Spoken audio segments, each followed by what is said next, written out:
Hi everybody. Okay, so this is the first from the new studio, and I'm still trying to get myself organised. Is it a studio? Well, not really. It's just a shed. It's actually been done up really well, as far as I'm concerned. You know, it's well lined and it's got these sort of pastel colours and stuff. And I'm starting with books and books, which is where I've got to with joining the dots. I was doing joining the dots, and then I was thinking about some idea of I was calling it Snail's Trails, which was basically talking about my books, but also talking about Paul Moon's books, published by Campus Press, my publishing company. And then I've decided I'm not going to call it Snail's Trails because that's a bit silly anyway, but also because I'm retreating from the personal. I was going to do a kind of personal look at, in my case, there's 40 odd books, and I was going to say, well, this is where I was, and these are the people I was with at the time, and da-da-da-da-da. But I found that it's actually quite tricky, and I'm not sure that I'm all that good at it. I mean, I haven't actually found anything because I haven't done anything, but when I thought about it, it seemed to me that I just wasn't skilled at that type of thing. Maybe I should develop some skills, I don't know. Anyway, I'm out of time because of work commitments as well, so I'm carrying on with the videos about books.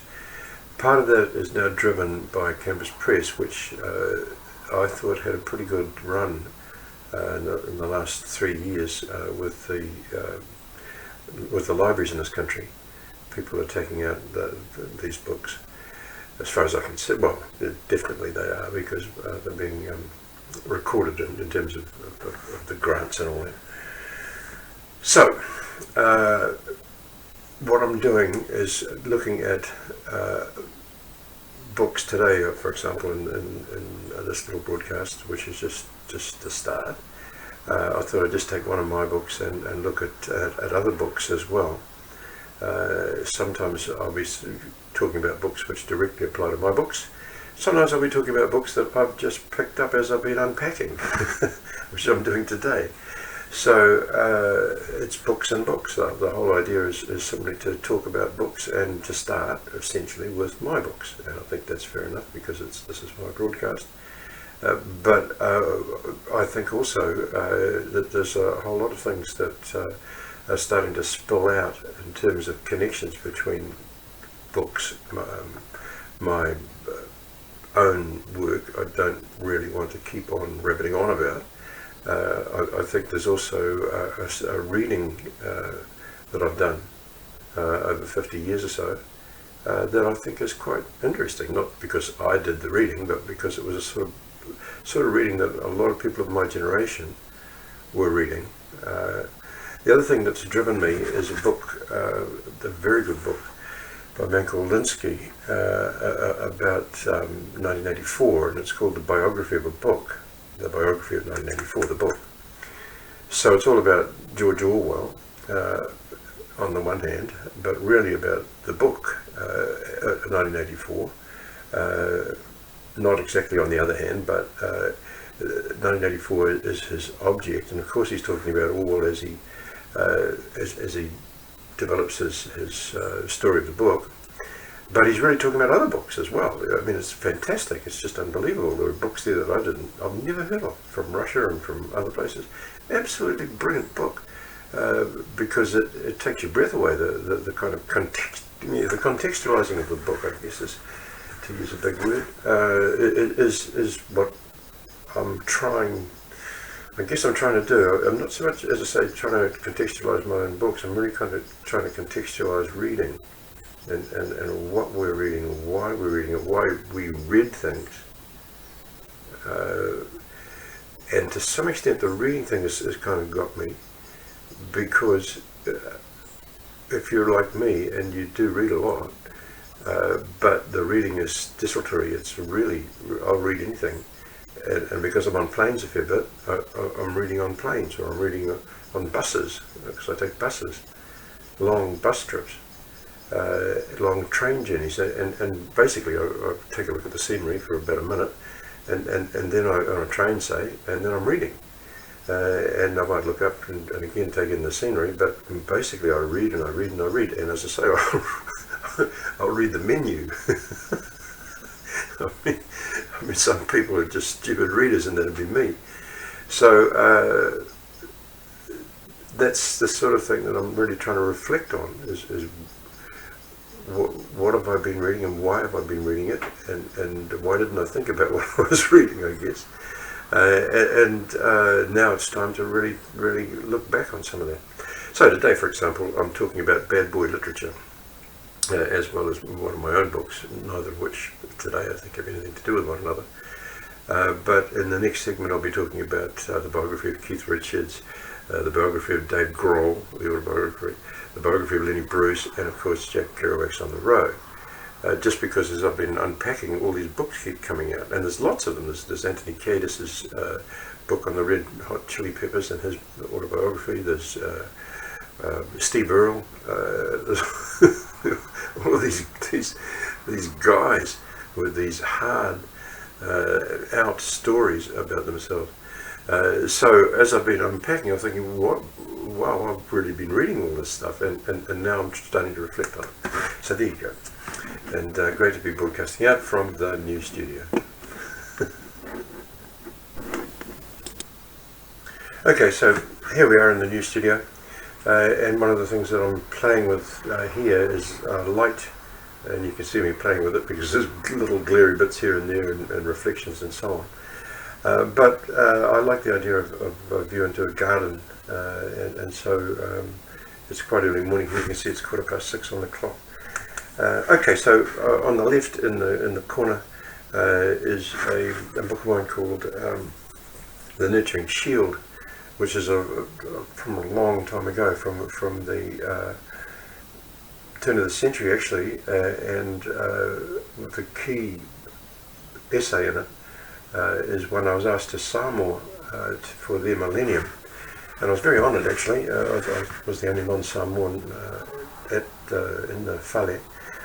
And I was talking about the Samoan language and the Māori language, and how strategies were being developed in both cases, what the differences were between the strategies. So as I was unpacking, getting ready for the new studio, that popped up, and I thought, well, that's quite a good place to start. And then just working across the little set there, I've got some. I found these chalices and put them on top of my Manurewa rowing club, no, Weymouth rowing club I should say. It's the Weymouth rowing club flags, because I used to row, and for some reason I've kept these flags. So I thought, well, okay, we'll put these up, and then under them some 4x2s because I do quite a lot of building, and then as we move along, we've got this bad boy literature that quite surprised me. I didn't realise that I had so much of this kind of stuff. But there's the Keith Richards book. That's an interesting book in lots of ways, because in some ways the generation of this guy, of this image, is interesting, and why we needed Keith Richards in our lives, I think is an interesting question. Dave Grohl, just moving across to Dave Grohl, he's a really interesting guy, I found. And his life is really wrapped up, I guess, in a kind of rolling mall type situation where he moves from band to band, and he eventually takes control.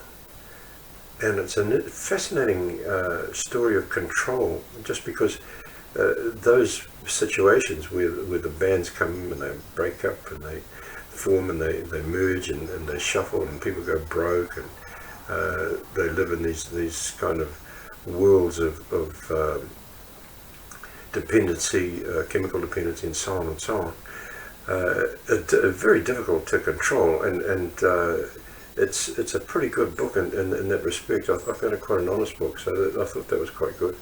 But as I was saying in an earlier segment, it relates to another couple of books that I've just read that I haven't put up there. I might do another segment on these other two. And that's a book by a man called Anthony Kiedis, the lead singer of the Red Hot Chili Peppers. And that's actually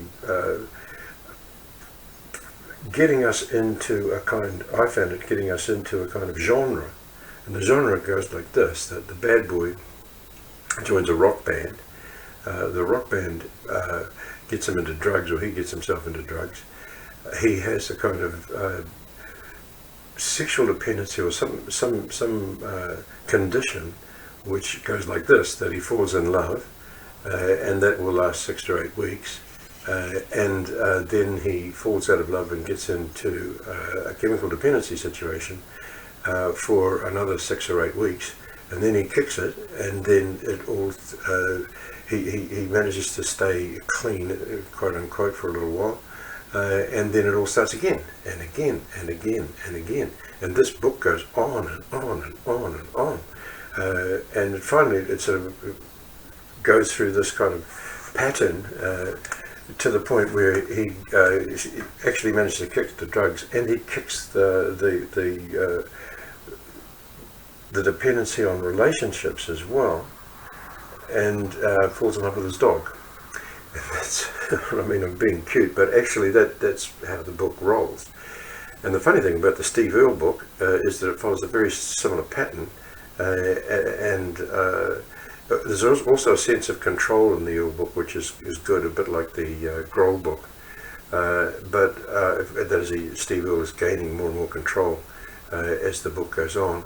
But funnily enough, the dog is introduced at the end of the book.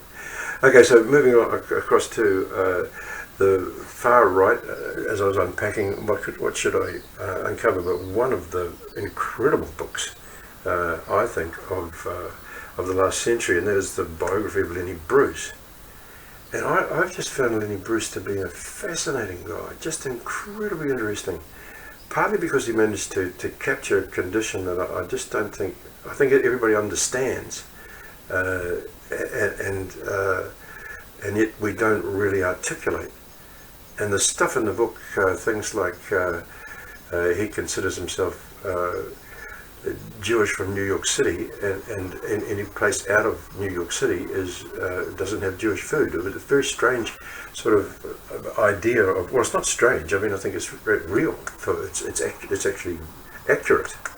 But I've never kind of, as a non-American, and I must say non-Jewish person too, I'd never really thought about all of that type of thing. And there's all these, there's 100. It's a long time since I read the book, but that's one of the things that's in my memory. The other thing is just how he came up through these comedy clubs, and the man, that's really really a story. And then of course you've got Jack Kerouac and Big Sur over there on the far right. Enough said. So I thought I'd start today just with the scene, really, just trying to get these little scenes right. Basically, we've got 5 cameras on 5 different scenes, which will have different books, different themes, and we will also probably have guests at some stage. I'm not really fussed about the guests, just because with my main job I've got guests pretty well all the time on the radio, and this is really a chance to be a bit reflective, but it will be good to have some guests at some stage. But basically the guests, I think, are the books, and I'm particularly interested in, as I say, the reading, not just my books. I'm pushing my books, obviously. We've got quite a strong interest in Campus Press these days, but I'm also interested in pretty well what I've tried to do today, to say, well, this is what I've been reading, why, and asking myself why I've been reading it, because I drift into reading this, and I drift into reading that, and I just kind of doze along with my reading, which I think is good. I think that's probably as good a way to go about reading as anything else. But there is a point where I think you want to turn around and say, well, why have I read all those bad boy books? Did I want to be Keith Richards? Did I want to be Dave Grohl, Lenny Bruce, Jack Kerouac? These are, I think, are quite interesting questions. Good to have you with us.